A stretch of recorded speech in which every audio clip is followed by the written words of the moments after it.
कारंजा पंचायत समिती परिसरात नीलगायने प्रवेश केल्याने नागरिकात एकदम तारांबळ उडाली होती। संत वाल्मिक नगर परिसरातील मागील भागातून तिने प्रवेश केला होता। नीलगाय एवढी घाबरली होती की तिने परिसरात धुमाकूळ घातला होता। ती पूर्णपणे बेभान झाली होती, कारण मानव वस्तीत जंगली जनावरांनी प्रवेश केल्यानंतर त्याला एक विचित्र स्वभावाच्या मानवजातीची भीती बाळगणारी स्थिती निर्माण होते। भीती निर्माण करणारी मानवाची जात दिसल्याने नीलगाय अत्यंत घाबरली होती। लोकांनी तिला पकडून वन्यजीव संरक्षण अधिकारी यांच्याकडे सुपूर्द करण्याचा प्रयत्नही केला, परंतु तिने पंचायत समितीच्या दरवाजावरून उंच उडी घेऊन पोभारा करण्याचा प्रयत्न केला। परंतु काही नागरिकांनी वन्यजीव संरक्षण अधिकारी यांना तातडीने बोलावून घाबरलेल्या नीलगायला जंगलात सोडण्यासाठी प्राचारण केले। येथील काही लोकांच्या सहकार्याने वन्यजीव संरक्षण अधिकारी यांनी नीलगायला पकडून त्यांच्यासोबत घेऊन जंगलात सोडून दिले। वन्यजीव कधी काळी मानव वस्तीत प्रवेश केल्याने तो घाबरून जातो, परिणामी त्याला मानवाकडून किंवा वाहनांकडून इजा होण्याची शक्यता असते। कारण वर्दळ असलेल्या जागी नीलगायने प्रवेश केल्याने ती भेदारली होती। कळपाने राहणारी प्राणी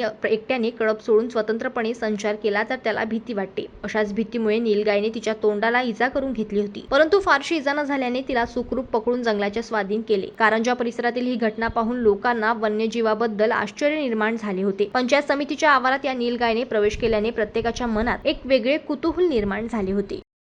जनमत लाईव्ह न्यूज साठी वाशिम मधून ज्ञानेश्वर वरघट यांची रिपोर्ट।